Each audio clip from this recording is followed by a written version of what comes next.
Hello, everyone. My name is Ruta, and I am an intern counselor at Indigenous Psychological Services. I may be calling it IPS throughout the video.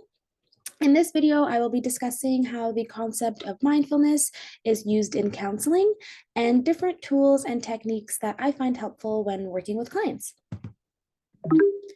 So before we get started, I wanted to share a quote by one of my favorite authors, Eckhart Tolle. It reads, "When you are present in this moment, you break the continuity of your story of past and future. Then true intelligence arises and also love."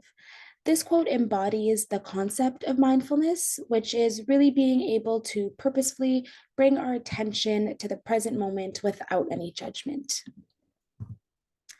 Okay, so what is mindfulness? I added some words that have been used to describe mindfulness, including the mindful self, the quiet ego, presence, awareness, consciousness, and attention. In short, mindfulness means being fully centered in the present moment, conscious of our senses, and in a state of awareness or concentration. The idea of mindfulness sounds really easy, just paying attention, except for the fact that we often veer off from this more often than not. Our mind will take flight and we'll lose touch with our body, and then we're quickly engaged in thoughts about something that just happened or worried about something in the future. This in turn can make us really anxious and neglect what's happening in the present moment. So before we get into the different modalities that use mindfulness, I wanted to give some examples of mindfulness techniques that can be used inside and outside of therapy. So the first one listed here is meditation. So mindfulness meditation is the practice of non-judgmental, intentional awareness of the present. It can strengthen areas of our brain responsible for memory, learning, attention, and general self-awareness. The practice can help calm down our sympathetic nervous system, and people meditate in many different ways. The most common or traditional meditation usually involves sitting comfortably, breathing deeply, gently closing our eyes if that feels safe, slowly scanning our bodies, and noticing any sensations, being aware of the thoughts that are coming in, allowing them to enter, and being able to focus on our breath when our mind starts to wander. Another commonly used one is the body scan, which involves paying attention to different parts of the body and bodily sensations in a gradual sequence. So we'll start from the feet all the way up to the head slowly.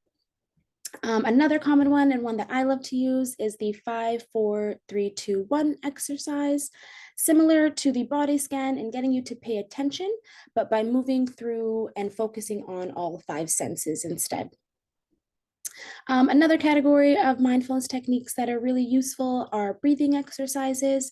A really common one and one that I love to use is the box breathing, which includes breathing in for 4 counts, holding our breath for 4 counts, and then exhaling for 4 counts. And then lastly, I have cultural practices. At IPS, we love to incorporate cultural practices into therapy. For example, the practice of smudging is a great way for a lot of our clients to ground and set an intention, which can really be helpful in creating a safe space for counseling. Another commonly used mindfulness technique is prayer and spirituality. Connecting with God or our creator is seen as mindfulness in many different religions, and again, can help bring us back into that present moment. Other really commonly used activities that you'll find to come back to that present moment will be being in nature, music, walking, art, really anything that supports bringing you back to the present, and it can be unique to everyone. So finding what works for you is really important. Next, I wanted to go through some of the mindfulness aspects that are included in counseling modalities. So many counselors incorporate aspects of mindfulness into their practice by either making it the main technique or using it as a part of a modality. So some of the examples I have here are mindfulness-based stress reduction and somatic therapy. So MBSR, which is mostly used in group settings, has individuals accept their physical surroundings and experiences without judgment, using mindfulness to combat stress and other conditions. So it's usually composed of two components, so mindfulness meditation and yoga. It often helps people address things like stress, chronic pain, anxiety, depression, and other chronic issues. Somatic therapy focuses mainly on body awareness and bottom up processing and has shown to be really helpful when working with clients who have experienced trauma. Somatic mindfulness was described to me as being able to step back from what our nervous system is telling us, being able to observe it and feel every bit of it. And this will allow us to become more aware of what is happening in our nervous system. A few more modalities that incorporate mindfulness are dialectical behavior therapy, mindfulness-based cognitive therapy, and acceptance and commitment therapy. So DBT is pulls from a lot of different modalities, and mindfulness is one of the first skills taught in DBT. It's driven by concepts such as the wise mind, which encourages us to be aware of our emotions and act in a way that honors our feelings, our goals, and our values. MBCBT is a mindfulness training with elements of cognitive therapy in order to support clients in recognizing and separating themselves from negative thoughts while incorporating aspects of mindfulness. So techniques include some of the ones that I mentioned previously, such as meditation or body scanning. Lastly, acceptance and commitment therapy.